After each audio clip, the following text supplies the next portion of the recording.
ओम नमः शक्ति शिवाय। राधे कृष्णा। हेलो एवरीवन, आप सभी का बहुत बहुत शुक्रिया कि आप चैनल पर बने हुए हैं। आज का हमारा टॉपिक है कि अपने आभा मंडल को हम कैसे शुद्ध करें। तो सबसे पहले हमें ये जानना होगा कि हम जो आध्यात्मिक यात्रा में हैं उसमें ये चीज बहुत महत्वपूर्ण है कि हमारी जो ऑरा है, हमारा आभा मंडल एकदम शुद्ध और पवित्र होना चाहिए। अगर हमारा आभा मंडल ही पवित्र नहीं रहेगा तो हम अपनी यात्रा में आगे नहीं बढ़ पाएंगे। हम एक जगह पर स्टक हो जाएंगे, अटक जाएंगे। क्योंकि आभा मंडल में अगर गड़बड़ी होगी तो हमारे चक्रों में भी गड़बड़ी होना तय है। और जब हमारे चक्र ही ठीक से कार्य नहीं करेंगे तो ना ही तो हम सही फैसला ले पाएंगे, ना ही हम ठीक से सोच पाएंगे, ना ही कुछ अच्छा कर पाएंगे। दूसरी बात यह है कि अपनी ऑरा को शुद्ध रखने के लिए ये भी बहुत जरूरी है कि हमारे आसपास का जो वातावरण है वो भी शुद्ध होना चाहिए। उसकी जो ऑरा है वो भी शुद्ध होनी चाहिए। जैसे कि हमारा जो घर है, जिस घर में हम रहते हैं, तो हमारे घर का जो वातावरण है वो एकदम पवित्र होना चाहिए, तभी वहां की जो ऑरा है वो शुद्ध रहेगी। तो आज हम ये जानेंगे कि अपनी और अपने आसपास की आभा मंडल को शुद्ध रखने के लिए हम क्या क्या रेमेडीज कर सकते हैं, और जो कि बहुत ही आसान और बहुत ही सदुपयोगी भी कही जाएंगी, जिन्हें करने के लिए आपको बहुत ज्यादा खर्चे की भी आवश्यकता नहीं है, बहुत ज्यादा प्रयास की भी आवश्यकता नहीं है। अनावश्यक आपको कुछ भी नहीं करना है, बस आसानी से हो जाने वाली रेमेडीज हैं। देखिए, सबसे पहले जो आपको करना है नंबर 1 पे वो ये है कि जब आप स्नान करने जाते हैं तो आपकी बाल्टी का जो पानी है, आपको उस पानी को एनर्जाइज्ड करना है। आप अपने ईस्ट को ध्यान करके उस पानी में हाथ डालकर अपने ईस्ट का मंत्र 3 बार, 5 बार या 7 बार अपने मन में आपको बोलना है, और पानी को उतनी ही बार हाथ को पानी में पूरे अंदर करके घुमाना है। और उसके बाद आपको अपने ईस्ट से हाथ जोड़कर प्रेयर करनी है कि हे प्रभु, इस जल से मैं स्नान करने वाला हूँ, कृपा करके आप इस जल को अपनी ऊर्जा से लाभान्वित करने की कृपा करें, और फिर धन्यवाद जरूर करें।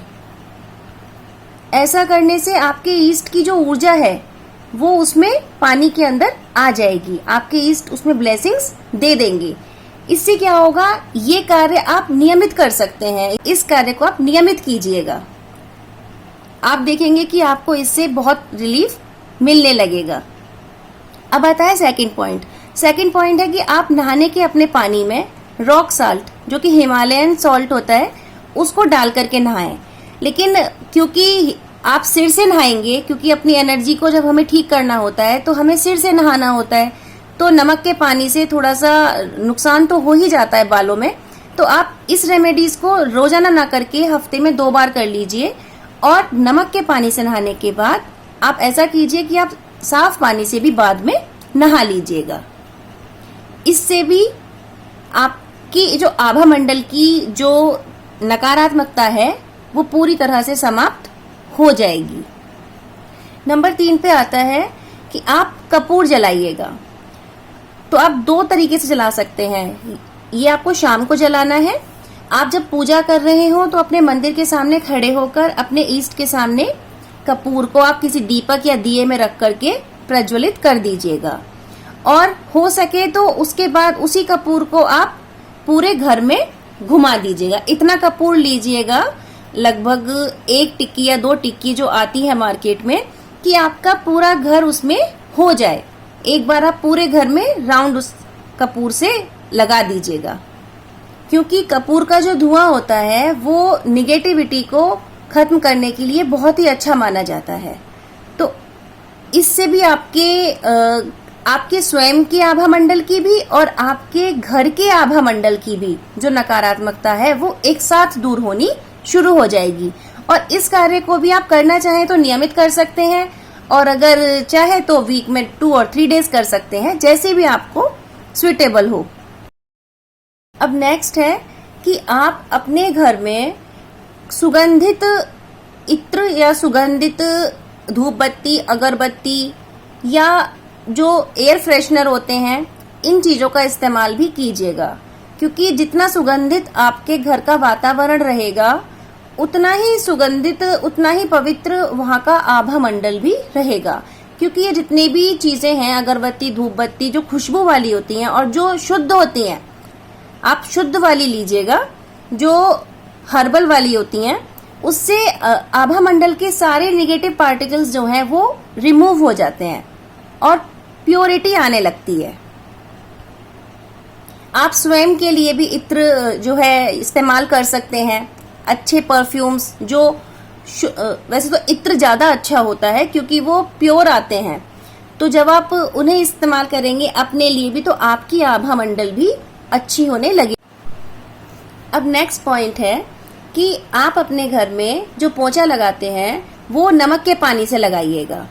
लेकिन इसमें आपको एक चीज का ध्यान रखना है कि आपको पानी या तो 2 कंटेनर में लेना है, या फिर आप जिस पानी में नमक डालते हैं उस पानी को अलग रखिएगा, उसमें आप डिप करके पोंछा लगाइए। लेकिन पोंछा लगाने के बाद उस पोंछे को आप दूसरे वाले कंटेनर में वॉश कीजिएगा, क्योंकि वो क्लीन हो जाएगा। फिर आप उसे नमक के पानी में डिप करके दोबारा से पोंछा लगाएं। तो ऐसे क्या होगा कि केवल नमक के पानी का साफ पोंछा आपके घर में लगेगा और आपके घर की जितनी भी निगेटिविटी है उस नमक के पानी के साथ रिमूव होने लगेगी। अब नेक्स्ट पॉइंट है कि आपके जो घर में कर्टेन्स होते हैं, कर्टेन्स को क्योंकि हम बहुत जल्दी जल्दी तो वॉश करते नहीं है, वो कुछ टाइम तक तो, कुछ लंबा समय तो हो ही जाता है उनको वॉश करने में। तो आप एक काम कर सकती हैं, क्योंकि और कभी कभी ऐसा भी होता है कि कुछ कर्टेन्स कभी कुछ लंबे समय तक हम हटाते भी नहीं है, ऐसा भी हो जाता है कि वो खुलते ही नहीं है, बंद रहते हैं। तो आप क्या करेंगी कि आप नींबू का पानी एक स्प्रे बॉटल में भर लीजिएगा और या तो हर दिन कीजिएगा या एक दिन छोड़ के एक दिन कीजिएगा। आप हल्का हल्का स्प्रे अपने कर्टेन्स पे कर दीजिएगा। चाहे तो हल्का हल्का स्प्रे आप अपनी वॉल पे भी कर सकते हैं, लेकिन वॉल पे क्योंकि निशान आने का थोड़ा सा डर रहता है, तो आप कर्टेन्स पे जरूर कीजिएगा और अपने बिस्तर पे हल्का हल्का सा नींबू का पानी स्प्रे कीजिएगा। इससे भी जो निगेटिविटी है वो रिमूव होना शुरू हो जाएगी। अब नेक्स्ट पॉइंट है जो बहुत ही इम्पोर्टेंट है, वो है कि आप छोटा सा हवन कर सकते हैं रेगुलर। अगर आप रेगुलर कर सकते हैं तो मच बेटर, लेकिन अगर आप रेगुलर नहीं कर सकते हैं तो आप वीक में एक दिन कुछ मंत्रों के साथ एक छोटा सा हवन कर लीजिए। बहुत ज्यादा मंत्र नहीं तो आप 21 मंत्र का ही कर लीजिए।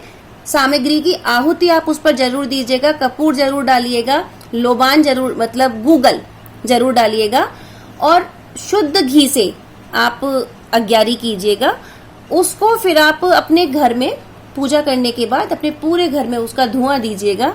इससे क्या होगा, इससे भी आपका जो एटमॉस्फेयर है, आपके घर का एटमॉस्फेयर, जो घर का ऑरा है, वो इतना शुद्ध होने लगेगा कि फिर आपको वहां रहने में भी आनंद आएगा। अगर आपको भारीपन महसूस होता हो अपने आसपास तो वो धीरे धीरे रिमूव होने लगेगा और वातावरण एकदम शुद्ध, पवित्र और हल्का आपको महसूस होना शुरू हो जाएगा। और हाँ, नेक्स्ट पॉइंट है कि अगर आपने अपने घर में मंदिर स्थापित किया हुआ है तो प्लीज ऐसा मत कीजिएगा कि आज आपने दिया जलाया और शाम को नहीं जलाया, या फिर कल जलाया परसों नहीं जलाया। बहुत सारे लोग टाइम की कमी की वजह से इरेगुलर हो जाते हैं, लेकिन अब क्योंकि आप इस यात्रा में हैं तो आपको इन चीजों का बहुत ध्यान रखना है, क्योंकि निगेटिविटी बहुत ज्यादा अटैक करती है इस यात्रा में। तो आपको अपने मंदिर में, घर के मंदिर में रोजाना दिया बाती जरूर करनी है। आप बहुत ज्यादा समय नहीं दे सकते, कोई बात नहीं, लेकिन आप हाथ जोड़कर खड़े होकर दिया बाती जरूर कीजिएगा और शाम के समय तो दिया बाती जरूर करनी है। Now last and very important, कि क्योंकि आपकी ये यात्रा आध्यात्मिकता से जुड़ी हुई है तो आपका फर्ज भी बनता है और आपको ऐसा करना भी चाहिए। अपनी शुद्धता के लिए, अपने अंदर की सकारात्मकता को बढ़ाने के लिए आपको वीक में 2 डेज और 1 डे तो जरूर आपको मंदिर जाना चाहिए। और सिर्फ जाना ही नहीं चाहिए, वहां जाकर आपको एटलीस्ट 10 to 15 मिनट्स बैठ कर आना चाहिए, क्योंकि मंदिर जो है वो पॉजिटिविटी का सेंटर है और वहां हम इसलिए नहीं जाते कि बस गए और घूम कर आ गए। वहां पर हम प्राप्त करने के लिए जाते हैं, कि हम जहां जा रहे हैं वहां अपने ईस्ट से कुछ लेकर आए, कुछ अच्छा लेकर आए। तो वहां जब आप जाएंगे ना, तो आपकी जो निगेटिविटी है वो आपके ईस्ट पहले ही खत्म कर देंगे, प्लस आपको ब्लेस करके वहां से वापस भेजेंगे अपनी पॉजिटिविटी के साथ। आप जब वहां से आएंगे तो और अधिक ऊर्जा, वो भी सकारात्मक ऊर्जा आपके अंदर विद्यमान होगी। तो ये भी आपके ऑरा को शुद्ध और पवित्र रखने के लिए बहुत अच्छा उपाय है। और उपाय क्या, ये तो हमें करना ही चाहिए, क्योंकि ये यात्रा ही किससे जुड़ी हुई है, हमारे ईश्वर से जुड़ी हुई है ना। तो उनका शुक्रिया करने तो एटलीस्ट हम वीक में एक दिन जा ही सकते हैं।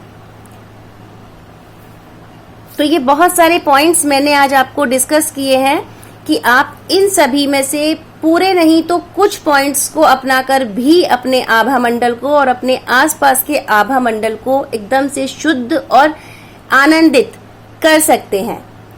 तो अगर आपको जानकारी अच्छी लगी है तो प्लीज चैनल को सब्सक्राइब कर लीजिएगा, वीडियो को ज्यादा से ज्यादा शेयर और लाइक भी कीजिएगा, अपने नोटिफिकेशंस को ऑन कर लीजिए ताकि आपको नेक्स्ट वीडियो की जानकारी भी मिल जाए।